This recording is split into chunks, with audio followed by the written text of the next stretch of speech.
국밥 냄새 나는 년이 감히 내 아들한테 모욕을 줘. 사돈, 나는 그게 아니라 가정의 평화를 지키라고 얘기한 것 뿐이에요. 사돈 간의 낯뜨거운 대화가 오고 간 후 사돈을 폭행하는 시어머니. 그 뒤로 친정엄마는 경비들한테 들려 내쫓깁니다. 강남의 대형회사 로비에서 장모님이 이 회사 임원인 사위한테 잔소리를 하자마자 순식간에 벌어진 사건입니다.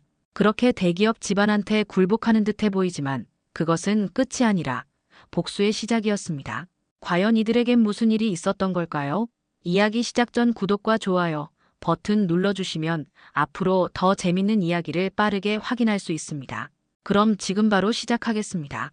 겨울 어느 날 저녁 방송국 근처의 작은 국밥집에서 뜨거운 김이 모락모락 올라오고 있었습니다. 하루의 피로가 스며 있었습니다. 직장인들, 방송국 기자들, 인근 상인들까지 다양한 사람들이 이곳을 찾았습니다. 가게 안쪽에서는 60대 중반쯤 되어 보이는 여성이 묵묵히 국자를 저어가며 국물간을 맞추고 있었습니다. 장영자 씨였죠. 그녀의 일상이었습니다. 그런 그녀의 곁으로 40대 초반의 여성이 조용히 다가와 의자에 앉았습니다. 딸 서인이었습니다. 퇴근하고 잠시 들린 길이었습니다. 깔끔한 정장 차림에 서류 가방을 든 모습이 여느 직장인과 다를 바 없어 보였지만 그녀의 표정에는 뭔가 지친 기색이 역력했습니다. 엄마, 오늘은 일찍 왔네요. 응, 오늘은 배달이 일찍 끝났어. 너는 퇴근이 늦었구나. 장영자 씨가 딸의 표정을 살피며 말했습니다. 30년 넘게 사람들을 상대해온 경험으로 표정만 봐도 그 사람의 마음 상태를 알 수 있었거든요. 오늘 딸의 모습은 평소와 달랐습니다. 서인 씨는 잠시 말없이 엄마의 손놀림을 지켜보았습니다. 뜨거운 국물을 떠서 맛을 보고 소금을 조금 더 넣고 다시 젓는 모습. 어린 시절부터 봐온 익숙한 풍경이었지만 오늘따라 그 모습이 새삼 소중해 보였습니다. 엄마, 저 오늘도 시어머니가 나한테 너무 심한 얘기를 했어요. 무슨 얘기? 집안에 국밥 냄새 풍길 일 있냐고, 국밥 집안 애라서 못 배운 티 내냐고. 이 한마디에 가게 안공기가 순간 무거워졌습니다. 장영자 씨의 손이 잠시 멈췄죠. 이런 얘기를 처음 듣는 것도 아니었지만 여전히 가슴이 답답했습니다. 니네 시어머님이 매번 그러셨구나. 그냥 어른 잔소리라 생각하고 넘겨라. 네, 그러려고 노력 중이에요. 근데 오늘은 더 심했어요. 제가 더 큰 회사에서 이직 제안을 받았다고 말씀드렸더니 서인 씨가 말을 잇지 못했습니다. 오늘 있었던 일이 아직도 생생했거든요. 억대 연봉을 제시하는 큰 회사에서 스카우트 제안이 왔다는 소식을 전했을 때 시어머니의 반응은 예상과 완전히 달랐습니다. 서인 씨는 지금 남편 집안의 회사에 다니고 있었거든요. 시어머니가 뭐라고 하셨는데? 장영자 씨가 조심스럽게 물었습니다. 서인 씨의 목소리가 떨렸습니다. 야, 너 우리 집을 버리고 그 회사에 가려고 그러냐? 배신하지 마라. 한말자 씨의 목소리는 차갑기 그지없었습니다. 며느리를 바라보는 눈빛에는 경계심과 불쾌감이 뒤섞여 있었죠. 마치 서인 씨가 집안을 배신하려는 배신자라도 되는 것처럼 대했습니다. 어머님, 저는 그런 뜻이 아니라. 서인 씨가 변명하려 했지만 한말자 씨는 듣지도 않았습니다. 오히려 더 모욕적인 말을 퍼부었죠. 닥쳐. 덧셈 뺄셈이나 하는 애가 뭘 이직을 한다고. 그럴 거면 다 때려치고 애나 봐라. 어디 여자개가 자꾸 회사에서 자기 욕심만 챙기려 그러냐.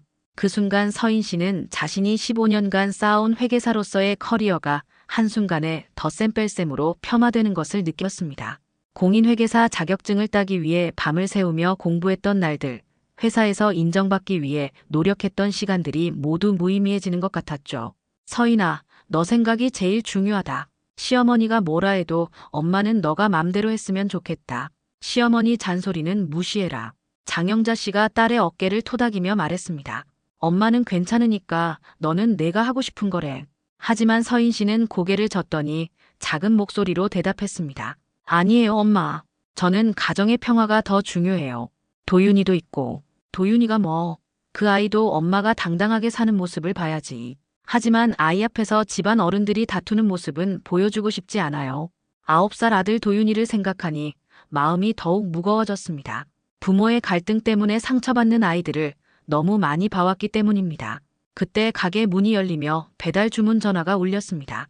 장영자 씨는 익숙한 동작으로 헬멧을 집어들며 말했습니다. 잠깐 다녀올게. 방송국 쪽 단골 기자님이 주문하셨어. 10여 년째 이곳을 찾는 단골 손님이었습니다. 오토바이 시동 소리가 겨울 골목에 울려 퍼졌습니다. 서인 씨는 혼자 남은 가게에서 뜨거운 국밥 한 그릇을 앞에 두고 깊은 생각에 잠겼습니다. 국밥 그릇에서 올라오는 하얀 김을 바라보며 마음속으로 중얼거렸습니다. 내가 참고 넘기면 정말 평화가 올 수 있는 건가?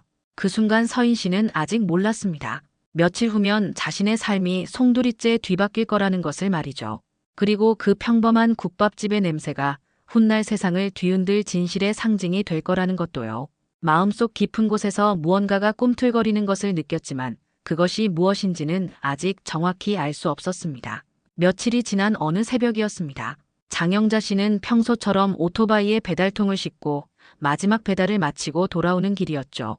새벽 5시, 아직 어둠이 채 가시지 않은 시간이었습니다. 연화그룹 사옥 근처 골목을 지나던 그때였습니다. 멀리서 두 사람의 실루엣이 보였습니다. 남자와 여자가 나란히 걸어가고 있었죠. 처음에는 그냥 지나치려 했는데 뭔가 익숙한 뒷모습이었습니다. 장영자 씨는 오토바이 속도를 줄이며 조심스럽게 다가갔습니다. 그 순간 가로등 불빛에 비친 남자의 옆 얼굴을 보고 깜짝 놀랐습니다. 사위 지훈이었거든요. 그런데 옆에 있는 여자는 딸 서인이 아니었습니다. 30 초반쯤 되어 보이는 젊은 여성이었죠. 두 사람은 자연스럽게 팔꿈치를 스치며 걷고 있었습니다. 그들의 몸짓에서는 오랜 친밀감이 느껴졌죠. 대화를 나누며 웃는 모습, 가끔 어깨를 부딪히는 자연스러운 스킨십. 그 모든 것이 단순한 동료 관계로는 보이지 않았습니다. 장영자 씨의 마음속에 과거의 기억이 번개처럼 스쳤습니다. 20여 년 전 자신이 겪었던 그 끔찍한 배신의 순간들이 말이죠. 남편의 불륜을 알게 되었을 때의 그 참담함, 그 절망감이 다시 살아났습니다. 설마 그럴 리가. 장영자 씨는 중얼거리며 두 사람을 멀찍이 따라갔습니다. 지훈과 그 여자는 골목 끝에서 서로 다른 방향으로 헤어졌습니다. 지훈은 회사 쪽으로, 여자는 지하철역 쪽으로 걸어갔죠. 집으로 돌아온 장영자 씨는 밤새 잠을 이루지 못했습니다. 혹시 자신이 잘못 본 것은 아닐까 싶어서 계속 자문해봤지만 분명히 지훈이었습니다. 그리고 그 여자와의 관계도 심상치 않아 보였죠. 다음 날 아침 장영자 씨는 용기를 내어 지훈에게 전화를 걸었습니다. 지훈아, 장모다. 어디니? 하지만 전화벨만 길게 울릴 뿐 지훈은 받지 않았습니다. 1시간 후에 다시 걸어봤지만 여전히 무응답이었죠. 지훈아, 장모야. 잠깐 얘기 좀 하자. 문자를 보내봤지만 답장도 오지 않았습니다. 평소에는 장모 전화를 받지 않는 일이 거의 없었는데 이상했습니다. 그날부터 장영자 씨는 조용히 지훈의 동선을 관찰하기 시작했습니다. 국밥집 배달 업무를 핑계로 오토바이를 타고 다니며 지훈의 행적을 따라다닌 것이죠. 과거 자신의 경험으로 알고 있었습니다. 불륜에는 패턴이 있다는 것을 말이죠. 첫 번째 발견은 화요일 아침이었습니다. 지훈이 평소보다 일찍 출근해서 연화그룹 근처 고급 호텔 라운지에 들어가는 것을 목격했습니다. 그리고 15분 후 그날 새벽에 봤던 그 여자가 나타났죠. 역시 장영자 씨의 가슴이 철렁 내려앉았습니다. 하지만 확실한 증거를 잡기 위해 계속 지켜봤습니다. 목요일에는 더 충격적인 장면을 목격했습니다. 지훈이 백화점 여성복 코너에서 그 여자와 함께 쇼핑하는 모습이었죠.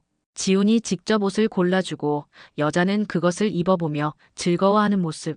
마치 연인 같았습니다. 이건 정말 아니야. 장영자 씨는 분노보다는 슬픔이 먼저 밀려왔습니다. 딸 서인이가 얼마나 상처받을지 생각하니 가슴이 미어졌거든요. 그 주 금요일, 지훈은 평소보다 2시간이나 일찍 퇴근했습니다. 그리고 청담동 고급 레스토랑으로 향했죠. 물론 그 여자도 함께였습니다. 장영자 씨는 레스토랑 밖에서 한참을 기다렸습니다. 두 사람이 나올 때까지 말이죠. 나오는 모습을 보니 더 이상 의심할 여지가 없었습니다. 지훈이 여자의 어깨에 손을 올리고 여자는 지훈의 팔짱을 끼고 걸어 나왔거든요. 그날 밤 장영자 씨는 다시 지훈에게 전화를 걸었습니다. 지훈아, 정말 마지막이야. 장모 전화 좀 받아라. 하지만 이번에도 지훈은 전화를 받지 않았습니다. 문자 답장도 없었죠. 확신이 되기 전에 제발 내가 멈춰라. 장영자 씨는 혼잣말로 중얼거렸습니다. 아직은 딸에게 말하고 싶지 않았습니다. 혹시라도 자신이 잘못 생각한 것일 수도 있고 무엇보다 딸의 가정이 무너지는 것을 원하지 않았거든요. 하지만 지훈의 회피는 계속되었습니다. 일주일째 전화를 받지 않고 문자에도 답하지 않았죠. 이런 상황에서 장영자 씨는 확신을 가질 수밖에 없었습니다. 딸 아이의 집을 지키고 싶은데 이걸 말하면 무너질까봐 겁난다. 장영자 씨는 깊은 고민에 빠졌습니다. 진실을 말해야 할까요? 아니면 모른 척해야 할까요? 하지만 과거 자신의 경험을 떠올려 보니 답은 명확했습니다. 진실은 언젠가 드러나게 되어 있고 그때까지 기다리면 상처만 더 깊어질 뿐이었거든요. 며칠 후 장영자 씨는 더 이상 혼자 이 무거운 비밀을 감당할 수 없었습니다. 딸 서인이를 국밥집으로 불러 조심스럽게 입을 열었죠. 모든 것을 직설적으로 말하지는 않았습니다. 다만 지훈이의 최근 행동이 조금 이상하다고 혹시 서인이도 느낀 게 있는지 물어봤죠. 엄마가 왜 그런 말씀을 하세요? 서인 씨가 의아해하며 물었습니다. 하지만 장영자 씨의 진지한 표정을 보자 뭔가 심상치 않다는 것을 직감했죠. 그냥 요즘 지훈이가 전화도 안 받고 뭔가 피하는 것 같아서. 지훈이가 엄마 전화를 안 받았다고요? 서인 씨의 목소리에 놀라움이 섞였습니다. 평소 지훈은 장모를 극진히 모셨거든요. 전화를 안 받는다는 것 자체가 이상했습니다. 그날 밤 서인 씨는 깊은 생각에 잠겼습니다. 엄마의 말이 계속 머릿속을 맴돌았죠. 그리고 문득 최근 지훈의 행동들이 떠올랐습니다. 평소보다 늦은 퇴근, 갑작스러운 야근 증가, 주말에도 회사 일이 있다며 나가는 일들. 모든 것이 새로운 의미로 다가왔습니다. 다음 날 출근해서 서인 씨는 회계사로서의 본능을 발동시켰습니다. 15년간 쌓아온 전문성이 발휘되는 순간이었죠. 연화그룹 회계팀 팀장으로서 그녀에게는 합법적인 시스템 접근 권한이 있었습니다. 최가온 씨, 잠깐 이리 와봐요. 서인 씨가 동료를 불렀습니다. 최가온은 33세 회계팀 대리로 서인 씨와는 5년째 함께 일하는 절친한 동료였죠. 언니, 왜 그래요? 표정이 심각한데. 가온아, 우리 법인카드 시스템 접근해서 특정 패턴 분석해 볼 수 있지? 당연히 가능하죠. 무슨 일인데요? 서인 씨는 잠시 망설이다가 입을 열었습니다. 혹시 우리 남편 법카 내역 좀 봐볼 수 있을까? 최가온의 눈이 커졌습니다. 뭔가 심상치 않은 일이 벌어지고 있다는 것을 직감했죠. 언니 혹시 아직은 확실하지 않아. 그냥 확인만 해보고 싶어. 두 사람은 조용히 시스템에 접속했습니다. 연화그룹 전무인 지훈의 법인카드 사용 내역이 화면에 나타났죠. 서인 씨는 최근 한 달간의 데이터를 차근차근 살펴보기 시작했습니다. 처음에는 평범해 보였습니다. 업무용 식사, 회의비, 출장비 등 일반적인 항목들이었죠. 하지만 세밀하게 들여다보니 패턴이 보이기 시작했습니다. 가온아, 이것 좀 봐. 서인 씨가 화면을 가리키며 말했습니다. 화요일 오전 9시, 신라 호텔 라운지 15만 원. 목요일 오전 10시, 또 같은 곳에서 15만 원. 정말 패턴이 있네요. 최가온도 놀랐습니다. 더 자세히 살펴보니 더 충격적인 사실들이 드러났죠. 화요일과 목요일, 일주일에 2번씩 반복되는 패턴이었습니다. 오전에는 호텔 라운지에서 15만 원, 오후에는 백화점 여성복 코너에서 평균 80만 원, 저녁에는 청담동 고급 레스토랑에서 20만 원씩 결제되고 있었습니다. 이건 뭐지? 업무로 보기엔 너무 규칙적이고. 서인 씨가 중얼거렸습니다. 그녀는 즉시 엑셀 파일을 열어 데이터를 정리하기 시작했습니다. 날짜, 시간, 가맹점명, 금액, 위치를 체계적으로 입력했죠. 숫자는 거짓말을 못해. 서인 씨가 작게 중얼거렸습니다. 15년간 회계 업무를 하면서 늘 해온 말이었죠. 사람은 거짓말을 할 수 있지만 숫자와 데이터는 절대 거짓말을 하지 않는다는 것이 그녀의 신념이었습니다. 더 충격적인 사실은 이 패턴이 장영자 씨가 목격한 날짜들과 정확히 일치한다는 것이었습니다. 화요일 오전 9시 신라 호텔 라운지 결제 시간, 목요일 오후 2시 백화점 결제 시간, 금요일 저녁 7시 청담동 레스토랑 결제 시간. 모든 것이 엄마의 목격담과 일치했습니다. 언니, 최가온이 조심스럽게 입을 열었습니다. 이건 다들 알긴 해. 뭐라고? 사실 회사에서는 알만한 사람은 다 알아요. 다만 아무도 말 안 할 뿐이죠.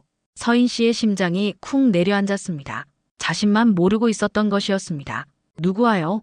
기획팀 문소연 대리. 이미 몇 달째예요. 그 순간 서인 씨는 모든 퍼즐 조각이 맞춰지는 것을 느꼈습니다. 지훈의 늦은 퇴근, 갑작스러운 야근 증가, 주말 출근, 그리고 엄마가 목격한 새벽의 산책. 모든 것이 설명되었습니다. 언니 괜찮아요? 최가온이 걱정스럽게 물었습니다. 서인 씨의 얼굴이 창백해져 있었거든요. 괜찮아. 이제 감정이 아니라 증거로 싸울 때야.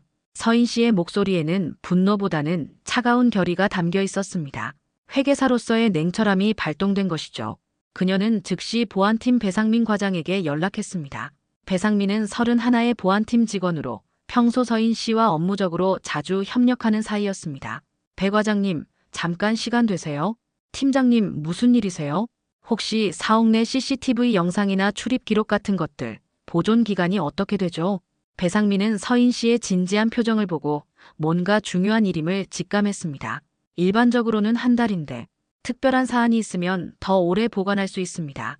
그럼 혹시 최근 한 달간의 전무님 출입 기록이나 동선 같은 것도 확인 가능한가요? 법적 절차를 거치면 가능하죠. 하지만 배상민이 말을 잇지 못했습니다. 전무의 사생활과 관련된 민감한 사안임을 알 수 있었거든요. 지금 당장은 아니고 나중에 필요할 때 말씀드릴게요. 그날 밤 서인 씨는 집에 와서 정리한 데이터를 다시 한번 검토했습니다. 엑셀 파일에는 완벽한 패턴이 기록되어 있었죠. 날짜, 시간, 장소, 금액이 모두 체계적으로 정리되어 있었습니다. 이걸로 더 이상 숨길 수 없어. 서인 씨가 혼잣말로 중얼거렸습니다. 이제 감정적 의심이 아니라 냉혹한 데이터였습니다. 그리고 데이터는 절대 거짓말을 하지 않았죠. 마음속에서는 분노와 배신감이 치밀어 올랐지만 회계사로서의 이성이 그것을 억누르고 있었습니다. 이제는 체계적으로, 논리적으로 접근해야 할 때였습니다. 서인 씨는 증거를 확보해서 다행이란 생각이 들었지만 한편으론 두려움도 있었죠. 이걸 오픈하는 순간 파국의 시작이 될 게 뻔했거든요. 며칠 후 장영자 씨와 서인 씨는 연화그룹 사옥 앞에 서 있었습니다. 어머니와 딸은 서로 다른 마음으로 이 순간을 맞이하고 있었죠. 장영자 씨는 마지막으로 사위를 설득해보고 싶었고 서인 씨는 냉정한 데이터를 바탕으로 진실을 확인하고 싶었습니다. 서인아, 정말 이렇게 하는 게 맞을까? 장영자 씨가 조심스럽게 물었습니다. 아직도 가정이 무너지는 것을 원하지 않았거든요. 엄마, 이미 무너진 걸 확인하는 거예요. 저희가 무너뜨리는 게 아니라. 서인 씨의 목소리는 차분했지만 단호했습니다. 회계사로서 수많은 부정을 적발해본 경험이 있었죠. 이번에도 마찬가지였습니다.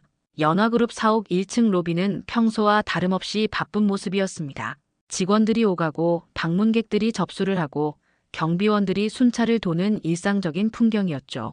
하지만 곧 이 평범한 공간에서 믿을 수 없는 일이 벌어질 예정이었습니다. 오후 5시 지훈이 엘리베이터에서 내려왔습니다. 퇴근 시간이었죠. 로비에서 기다리고 있던 장영자 씨와 서인 씨를 발견한 지훈의 표정이 순간 굳어졌습니다. 장모님, 서인아, 갑자기 왜 여기에? 지훈의 목소리에는 당황감이 역력했습니다. 예상하지 못한 상황이었거든요. 장영자 씨가 조용히 다가가며 말했습니다. 지훈아, 자네 정말 이런 식으로 할 텐가? 무슨 말씀이세요? 그래도 가정을 지켜야 하지 않겠어? 서인이와 도윤이를 생각해서라도. 지훈의 얼굴이 점점 창백해졌습니다. 장모가 무엇을 알고 있는지 짐작이 갔거든요. 장모님, 무슨 오해가 있으신 것 같은데. 그때였습니다. 엘리베이터가 다시 열리며 한 사람이 더 나타났습니다. 70세의 한말자 씨, 서인의 시어머니였죠. 연화그룹 고문직을 맡고 있는 그녀는 평소에도 회사에 자주 나오곤 했습니다. 한말자 씨는 로비에서 벌어지고 있는 상황을 한눈에 파악했습니다. 며느리와 그 어머니가 아들을 상대로 뭔가 따지고 있는 모습이었죠. 여기가 어디라고 떠들어? 한말자 씨의 목소리가 로비 전체에 울려 퍼졌습니다. 주변에 있던 사람들이 모두 이쪽을 바라봤죠. 국밥 냄새 나는 엄마가 우리 집안을 어지럽혀. 그 순간 로비의 공기가 얼어붙었습니다.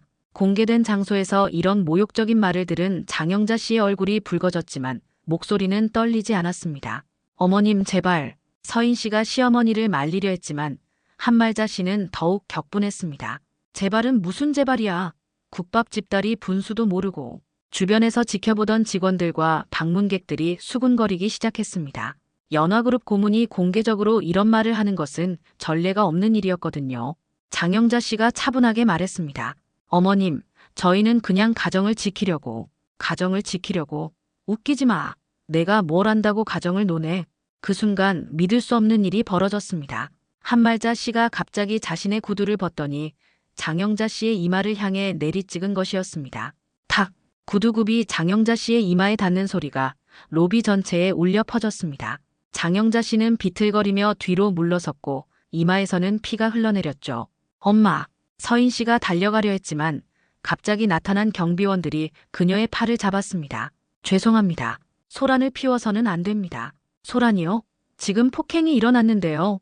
하지만 경비원들은 서인 씨의 말을 듣지 않았습니다. 오히려 장영자 씨를 향해 다가갔죠. 어르신, 나가주셔야겠습니다. 2명의 경비원이 장영자 씨의 양팔을 잡고 로비 밖으로 끌고 나가기 시작했습니다. 장영자 씨는 저항하지 않았지만 그 모습은 너무나 처참했습니다. 놓으세요. 엄마를 놓으라고요. 서인 씨가 소리쳤지만 다른 경비원이 그녀마저 제지했습니다. 이 모든 상황을 멀찍이서 지켜보던 최가온이 있었습니다. 서인 씨의 동료였던 그녀는 퇴근하려다가 로비의 소란을 목격한 것이었죠. 최가온은 재빨리 휴대폰을 꺼내 이 장면을 녹화하기 시작했습니다. 한말자 씨가 구두를 치켜든 순간부터 장영자 씨가 끌려나가는 순간까지 모든 것이 녹화되고 있었습니다. 그 누구도 이 영상의 존재를 모르고 있었죠. 장영자 씨가 로비 밖으로 끌려나간 후 한말자 씨는 주변을 둘러보며 말했습니다. 다들 뭘 봐? 할 일이나 해. 직원들과 방문객들이 서둘러 자리를 뜨기 시작했습니다. 한말자 씨의 위세에 눌려 아무도 감히 이의를 제기하지 못했죠. 지우는 그저 멍하니 서 있을 뿐이었습니다. 상황이 이렇게까지 될 줄은 몰랐거든요. 지우나 올라가자. 한말자 씨가 아들의 팔을 잡고 엘리베이터로 향했습니다. 서인 씨는 경비원들에 둘러싸인 채로 그 모습을 지켜볼 수밖에 없었습니다. 15년의 침묵이 깨지는 순간이었죠.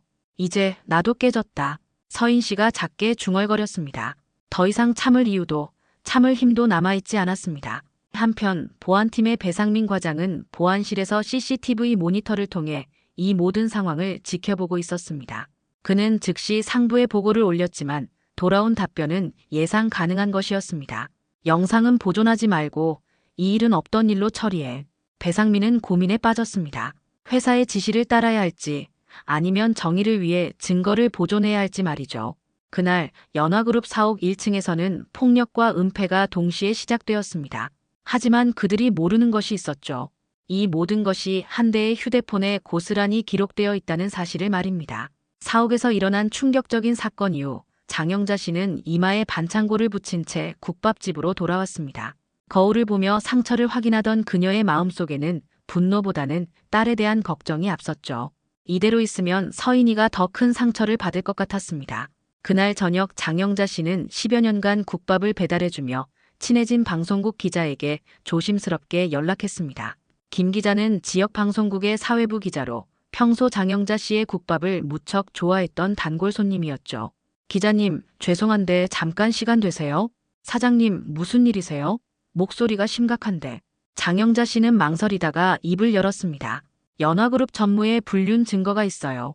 그리고 오늘 그 집 어른이 저를 이마에 상처를 가리키며 말했습니다. 김 기자는 놀랐습니다.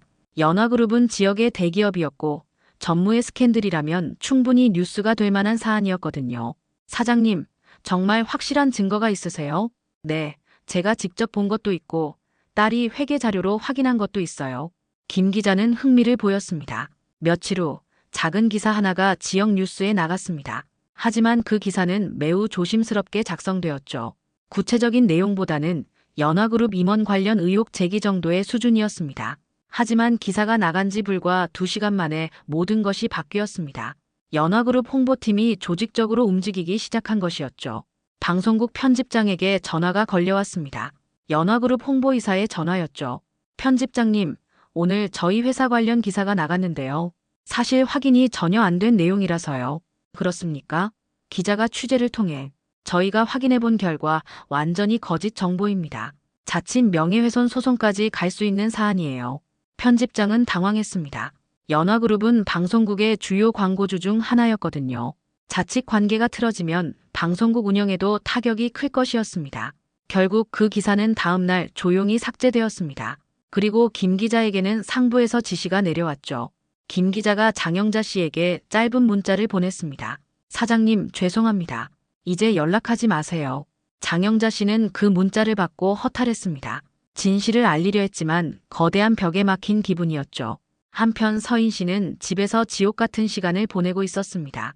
시어머니와 남편은 오늘 일에 대해 서인을 강하게 몰아붙였거든요. 네가 우리 집안을 망쳤다. 한말자 씨가 소리쳤습니다. 국밥집 엄마까지 끌고 와서 우리 체면을 뭘로 보는 거야? 지훈도 서인을 비난했습니다. 서인아, 이건 정말 너무하잖아. 어머니가 얼마나 충격 받으셨는데. 저는 잘못한 게 없어요. 오히려 당신이. 닥쳐. 국밥집 딸이 어디서 큰 소리야. 가장 충격적인 것은 9살 도윤이 보는 앞에서도 이런 비난이 계속되었다는 것이었습니다. 아이는 무슨 일인지 모르겠지만 어른들이 다투는 모습에 겁에 질린 표정이었죠. 도윤아, 방에 들어가 있어. 서인 씨가 아들에게 말했지만 한말자 씨가 막았습니다. 아니야, 도윤이도 들어야 해. 내 엄마가 어떤 사람인지. 어머님, 제발 아이 앞에서는. 제발은 무슨 제발이야. 너 때문에 우리 집안이 어떻게 됐는데. 그 순간 서인 씨는 결심했습니다. 더 이상 이 집에서 아들과 함께 이런 모욕을 당할 수 없었거든요. 도윤아, 엄마랑 외할머니 집에 가자. 엄마 왜? 잠깐만 갈 거야. 괜찮아. 서인 씨는 급하게 짐을 챙겨 도윤과 함께 집을 나왔습니다. 지훈이 뒤쫓아 나왔지만 서인은 돌아보지 않았죠. 서인아, 이렇게 하면 안 돼. 하지만 서인 씨는 이미 택시에 올라타고 있었습니다. 국밥집에 도착한 서인 씨와 도윤이를 본 장영자 씨는 가슴이 미어졌습니다. 딸의 창백한 얼굴과 손자의 불안한 표정을 보니 더 이상 참을 수 없었거든요. 엄마, 저희 여기서 며칠만 있어도 될까요? 당연하지. 이 집이 원래 내 집이야. 그날 밤 도윤이가 잠든 후 모녀는 작은 방에서 깊은 대화를 나눴습니다. 엄마, 기자님은 뭐라고 하셨어요? 연락하지 말라고 하더라. 서인 씨의 표정이 굳어졌습니다. 역시 쉽게 무마됐네요. 서인아, 우리가 너무 무모했나? 장영자 씨가 걱정스럽게 물었습니다. 하지만 서인 씨의 눈빛은 오히려 더욱 단단해져 있었습니다. 아니에요, 엄마. 이제 더 확실하게 해야 해요. 무슨 뜻이야? 다시, 제대로, 끝까지. 서인 씨의 목소리에는 냉정한 결의가 담겨 있었습니다. 첫 번째 시도가 실패했지만 이제 더 완벽한 방법을 찾아야 했죠. 이번에는 조급하게 터뜨리지 않을 거예요. 완벽하게 수집하고 정식으로, 정면으로 갈 거예요. 장영자 씨는 딸의 모습에서 강한 의지를 느꼈습니다. 더 이상 약한 며느리가 아니라 진실을 위해 싸우는 전사가 되어 있었거든요. 밤이 깊어갈수록 서인 씨의 결심은 더욱 굳어졌습니다. 감정이 아니라 완벽한 증거로, 개인의 복수가 아니라 정의의 실현으로 접근해야 했죠. 올 시간에 표를 만들어야겠어. 남을 설득할 수 있는 표 한 장이 바로 칼이고 총이다. 서인 씨가 혼잣말로 중얼거렸습니다. 회계사로서의 무기는 감정이 아니라 데이터였으니까요. 다음 날 저녁 서인 씨는 최가온을 국밥집으로 불렀습니다. 이제 혼자서는 감당하기 어려운 일이었거든요. 5년간 함께 일한 동료이자 절친한 친구인 최가온의 도움이 필요했습니다. 언니, 정말 큰일 났구나. 최가온이 서인 씨의 상황을 듣고 탄식했습니다. 회사에서는 이미 소문이 돌고 있었거든요. 가온아, 내가 찍은 영상 있지? 응, 당연히 있어. 처음부터 끝까지 다 찍었어. 최가온이 휴대폰을 꺼내 영상을 보여줬습니다. 한말자 씨가 구두를 치켜든 순간부터 장영자 씨가 끌려나가는 순간까지 모든 것이 선명하게 기록되어 있었죠. 이거 화질이 어때? 문제없어. 얼굴도 다 나오고 소리도 깨끗해. 서인 씨는 안도의 한숨을 내쉬었습니다. 이것만으로도 충분한 증거였죠. 그런데 언니, 이걸 어떻게 활용할 거야? 먼저 영상을 여러 개로 백업해야 해. 그리고 변조되지 않았다는 것을 증명할 수 있는 방법도 찾아야 하고. 서인 씨는 이미 계획을 세우고 있었습니다. 회계사로서 오랫동안 증거 관리를 해온 경험이 있었거든요. 두 사람은 밤을 새워 영상을 정리하기 시작했습니다. 원본을 여러 개의 클라우드에 백업하고 타임스탬프를 확인하고 메타데이터를 보존하는 작업을 했죠. 언니, 이 영상만으로도 충분하지 않을까? 아니야. 영상만으로는 개인적인 다툼으로 치부될 수 있어. 불륜의 증거와 함께 제시해야 임팩트가 있어. 서인 씨는 동시에 회계 시스템에 다시 접속했습니다. 이번에는 더 세밀하게 데이터를 분석할 계획이었죠. 가온아, 지훈 오빠 법카 내역 다시 한번 보자. 알겠어. 두 사람은 지난 석 달간의 모든 결제 내역을 출력했습니다. 그리고 패턴을 더욱 정교하게 분석했죠. 화요일과 목요일의 고정 패턴뿐만 아니라 주말에도 간헐적으로 수상한 결제들이 있었습니다. 언니, 이것 봐. 지난달 일요일에 제주도 리조트 결제가 있어. 제주도? 그때 우리는 시댁에 있었는데. 서인 씨는 그날을 기억했습니다. 지훈이 갑작스러운 출장이 있다며 혼자 제주도에 간다고 했었거든요. 이것도 둘이 같이 간 거네. 분명히 그럴 거야. 추가로 내부 결제 시스템의 로그도 확인했습니다. 지훈의 결제 라인과 승인 시간, 심지어 IP 주소까지 모든 것이 기록되어 있었죠. 언니, 이 정도면 정말 완벽한 것 같은데 아직 하나 더 필요해. 그때 서인 씨의 휴대폰이 울렸습니다. 배상민 과장이었죠. 팀장님, 지금 통화 가능하세요? 네, 과장님. 혹시 어디서 조용히 만날 수 있을까요? 중요한 얘기가 있어서요. 서인 씨와 배상민은 회사 근처 24시간 카페에서 만났습니다. 배상민의 표정은 심각했죠. 팀장님, 사실 말씀드릴 게 있어요. 뭔가요? 그날 사옥에서 일어난 일. CCTV 영상을 보존하라는 지시가 내려왔어요. 서인 씨의 눈이 커졌습니다. 정말요? 하지만 바로 다음에 삭제하라는 지시도 내려왔어요. 그런데 배상민이 주변을 살피며 조심스럽게 말했습니다. 백업이 전부는 아니지만 남아있어요. 과장님, 그게 무슨 뜻이에요? 제가 개인적으로 보존한 게 있다는 뜻이에요. 정의감 때문에 그냥 지울 수가 없더라고요. 서인 씨는 감격했습니다. 예상하지 못한 도움이었거든요. 과장님, 정말 고마워요. 팀장님이 평소에 저희한테 잘해주셔서 이런 일 당하시는 게 너무 속상해서요. 배상민은 USB 하나를 건네주며 말했습니다. 이건 로비 CCTV 일부예요. 사각지대가 있어서 전체는 아니지만 결정적 순간은 나와 있어요. 서인 씨는 USB를 받으며 눈물이 날 뻔했습니다. 혼자가 아니라는 것을 느꼈거든요. 그날 밤 서인 씨는 다시 국밥집으로 돌아와 모든 자료를 정리했습니다. 최가온도 함께 새벽까지 작업했죠. 휴대폰 영상, CCTV 백업, 법카 내역, 결제 로그, 심지어 장영자 씨의 오토바이 동선 기록까지 모든 것이 체계적으로 정리되어 있었습니다.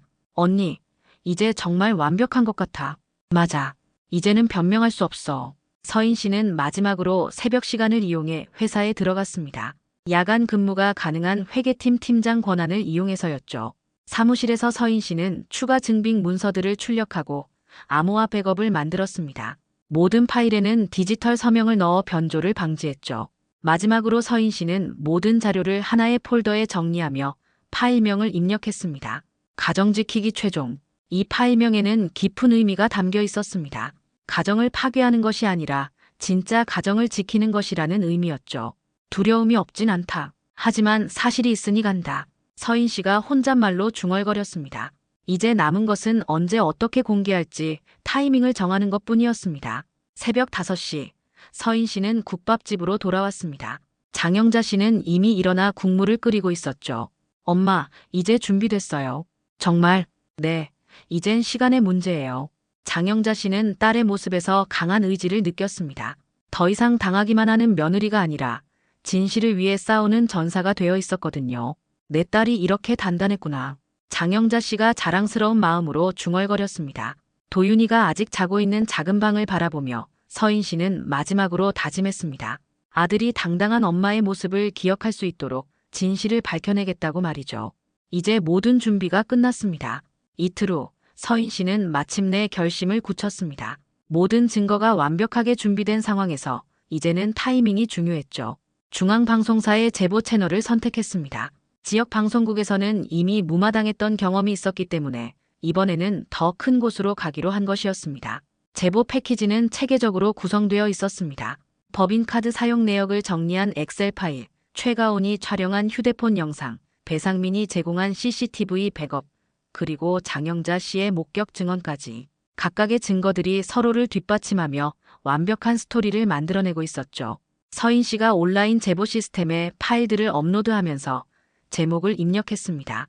연화그룹 장남 불륜배임 고문은 4억 1층서 일반인 폭행 후 은폐. 간결하지만 모든 핵심을 담은 제목이었습니다. 제보 내용란에는 상세한 설명을 적었습니다.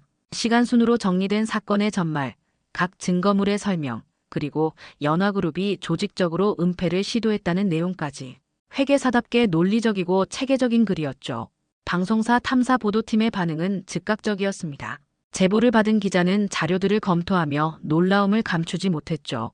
특히 휴대폰 영상의 임팩트가 강력했습니다. 공개된 장소에서 벌어진 노골적인 폭력과 그 이후의 은폐 시도까지 모든 것이 생생하게 기록되어 있었거든요. 취재진은 신속하게 움직였습니다. 추가 취재를 통해 문소연과의 불륜 관계를 확인했고 법인카드 남용의 규모도 파악했습니다. 연화그룹 측에는 해명 기회를 줬지만 돌아온 답변은 개인적인 문제라는 상투적인 변명뿐이었죠. 그날 저녁 8시 KBS 메인 뉴스가 시작되었습니다. 서인 씨와 장영자 씨, 그리고 도윤이는 국밥집에서 함께 뉴스를 지켜봤습니다. 앵커의 첫 멘트가 울려 퍼졌습니다. 연화그룹 장남 불륜배임, 고문, 4억 1층 폭행. 화면에는 한말자 씨가 구두를 치켜든 정지 프레임이 나타났습니다. 그 충격적인 장면을 본 시청자들은 경악했죠. 이어서 법인카드 내역을 정리한 표가 나왔고 시간대별 타임라인이 상세하게 보도되었습니다. 연화그룹 전무 한지훈 씨는 지난 석 달간 회사 법인카드로 개인적인 만남에 수천만 원을 사용한 것으로 드러났습니다. 뉴스는 계속되었습니다. 화요일과 목요일의 규칙적인 패턴, 고급 호텔과 레스토랑에서의 결제 내역, 심지어 제주도 출장이라고 속이고 간 여행까지 모든 것이 낱낱이 공개되었죠. 또한 이 과정에서 피해자의 모친이 진실을 알리려 하자 연화그룹 고문이 4억에서 직접 폭행을 가했으며 이를 은폐하려 한 정황도 확인되었습니다. 휴대폰 영상이 방송되자 전국의 시청자들이 분노했습니다. 특히 국밥 냄새 나는 엄마라는 모욕적인 발언과 함께 벌어진 폭행 장면은 많은 사람들의 공분을 샀죠. 장영자 씨는 뉴스를 보며 복잡한 감정에 빠졌습니다. 자신의 모습이 전국에 방송되는 것이 부끄럽기도 했지만 동시에 진실이 드러났다는 안도감도 컸습니다. 엄마 괜찮으세요? 서인 씨가 걱정스럽게 물었습니다. 괜찮다. 이제부터 진실이 일을 할 거야. 장영자 씨의 목소리는 담담했습니다. 뉴스가 끝나자마자 파장이 시작되었습니다. 온라인 커뮤니티와 소셜미디어에서는 연화그룹을 비판하는 글들이 쏟아져 나왔습니다. 특히 국밥 냄새라는 표현에 대한 분노가 컸죠. 시민들은 이 사건을 단순한 불륜 스캔들이 아니라 계급 갈등의 상징으로 받아들였습니다. 서민의 삶을 폄하하고 진실을 말하는 사람을 폭력으로 누르려 한 행위에 대한 분노였죠. 다음 날 아침 상황은 더욱 심각해졌습니다. 경찰이 수사에 착수했다는 소식이 전해졌고 연화그룹 본사에는 압수수색 영장이 집행되었습니다. 검찰도 배임 혐의에 대한 수사를 시작했죠. 연화그룹 주가는 개장과 동시에 급락했습니다. 하한가까지 내려가며 시가총액이 수천억 원 증발했죠. 협력사들도 당황했습니다. 계약 재검토를 요구하는 곳들이 줄을 이었고 광고주들은 광고 집행을 보류한다고 발표했습니다. 오후에는 연화그룹 이사회가 긴급 소집되었습니다. 이사들은 한지훈의 전무직 해제를 논의했고 한말자 씨의 고문직 사임도 거론되었죠. 회사의 생존이 걸린 문제였거든요. 한편 여론의 프레임도 급속히 변화하고 있었습니다. 처음에는 국밥집 딸이라고 폄하당했던 서인 씨가 이제는 정직과 생활의 품격을 상징하는 인물로 재평가받고 있었죠. 언론에서는 연일 관련 보도를 이어갔습니다. 전문가들은 이 사건을 한국 사회의 계급의식과 갑질 문화를 보여주는 사례라고 분석했습니다. 이번 사건은 돈과 권력을 가진 자들이 어떻게 서민들을 무시하고 폭력을 행사하는지를 적나라하게 보여줍니다. 한 사회학 교수의 말이었습니다. 서인 씨는 이 모든 변화를 담담히 지켜봤습니다. 개인의 복수가 아니라 사회 정의의 실현이 되어가는 과정을 보며 자신이 옳은 선택을 했다는 확신을 가졌죠. 개인의 싸움이 공공의 문제로 올라섰다. 서인 씨가 혼잣말로 중얼거렸습니다. 더 이상 혼자만의 고통이 아니었습니다. 사회 전체가 함께 분노하고 함께 변화를 요구하고 있었죠. 국밥집에도 변화의 바람이 불었습니다. 뉴스를 본 손님들이 하나둘씩 찾아와 장영자 씨를 격려했습니다. 힘내세요라고 적힌 쪽지를 놓고 가는 사람들도 있었죠. 국밥은 사람을 살리는 냄새지 부끄러운 냄새가 아니야. 장영자 씨가 중얼거렸습니다. 이제 국밥 냄새는 더 이상 수치가 아니라 따뜻한 삶의 상징이 되어가고 있었습니다. 뉴스 보도 이후 일주일이 지나면서 상황은 급속도로 정리되어 갔습니다. 연화그룹 이사회는 결국 한지훈의 전무직 해임을 의결했고 모든 업무에서 배제시켰습니다. 회사 생존을 위한 불가피한 선택이었죠. 동시에 문소연에 대한 내부 조사도 시작되었고 그녀 역시 징계 절차에 들어갔습니다. 한말자 씨는 사건 이후 충격으로 병원에 입원했습니다. 수십 년간 지켜온 체면과 위신이 하루아침에 무너진 충격이 컸거든요. 더 이상 며느리를 향해 국밥집 딸이라고 소리칠 힘도 남아있지 않았습니다. 검찰 수사도 본격화되었습니다. 한지훈에 대한 배임 혐의와 한말자에 대한 폭행 혐의가 공식적으로 수사되기 시작했죠. 연화그룹의 조직적 은폐 시도에 대한 수사도 함께 진행되었습니다. 이런 상황에서 서인 씨에게는 예상치 못한 기회가 찾아왔습니다. 이전에 포기했던 그 회사에서 다시 연락이 온 것이었죠. 이번에는 조건이 더욱 좋아졌습니다. 연봉은 억대를 훌쩍 넘었고 직급도 부장급으로 제한되었습니다. 서인 팀장님, 저희가 정말 모시고 싶습니다. 인사 담당자가 간절하게 말했습니다. 서인 씨의 이번 사건 대응을 보고 더욱 확신을 가지게 되었다는 것이었죠. 위기 상황에서 보여준 냉정함과 체계적인 접근 방식이 회사가 원하는 인재상과 정확히 일치했다는 평가였습니다. 이번에 서인 씨는 흔들리지 않았습니다. 네, 가겠습니다. 단호한 대답이었습니다. 더 이상 누구의 눈치를 볼 필요도, 가정의 평화를 위해 자신을 희생할 이유도 없었거든요. 이번엔 제 커리어를 선택하겠습니다. 서인 씨가 자신 있게 말했습니다. 15년 전 공인회계사 자격증을 따며 꿈꿨던 그 시절의 당당함이 돌아온 것 같았죠. 새 직장에서의 첫 출근일이 정해지면서 서인 씨는 도윤이와 함께 당분간 국밥집 위층에서 지내기로 했습니다. 새로운 보금자리를 찾을 때까지 말이죠. 이상하게도 그 작은 공간이 그 어떤 고급 아파트보다 편안했습니다. 국밥집에도 변화가 일어나고 있었습니다. 사건 이후 찾아오는 손님들이 늘어났죠. 뉴스를 본 사람들이 장영자 씨를 격려하기 위해 일부러 찾아오는 경우가 많았습니다. 사장님, 힘내세요. 정말 잘하신 일이에요. 국밥 냄새 좋은데요? 왜 부끄러워해요? 진짜 어른은 사장님 같은 분이에요. 이런 말들을 들을 때마다 장영자 씨의 마음은 따뜻해졌습니다. 자신이 평생 해온 일이 부끄러운 것이 아니라는 것을 확인받는 기분이었죠. 어느 날 저녁 서인 씨는 새 직장 첫 출근을 앞두고 도윤이의 이마에 입을 맞췄습니다. 도윤아, 엄마가 약속할게. 무슨 약속? 우리가 지킨다는 약속이야. 9살 도윤이는 정확히 무슨 뜻인지 몰랐지만 엄마의 목소리에서 느껴지는 따뜻함과 단단함을 느꼈습니다. 시간이 흐르면서 여론도 안정되어 갔습니다. 처음에 분노가 가라앉고 대신 조용한 지지와 연대감이 자리 잡았죠.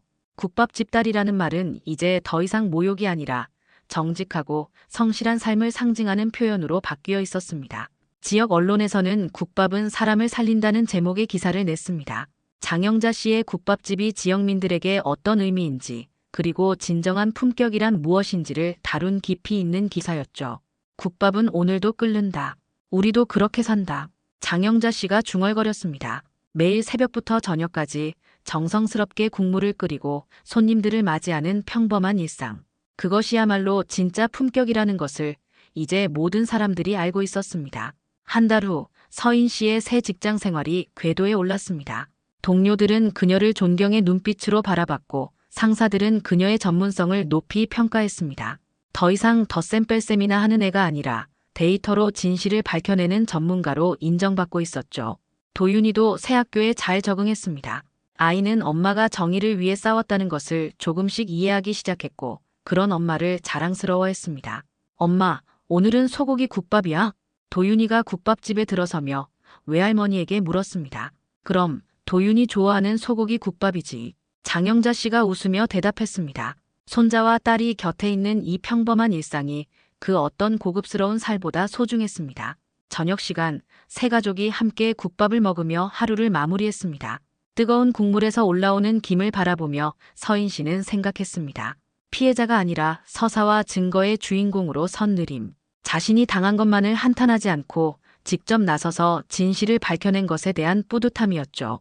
연화그룹에서는 여전히 수습이 진행 중이었습니다. 한지호는 법적 처벌을 받게 될 예정이었고 회사는 새로운 경영진으로 재편되고 있었습니다. 한말자 씨는 퇴원 후에도 예전 같은 위세를 부리지 못했죠. 하지만 서인 씨네 가족에게는 그런 것들이 더 이상 중요하지 않았습니다. 이제 그들에게는 새로운 삶이 시작되고 있었거든요.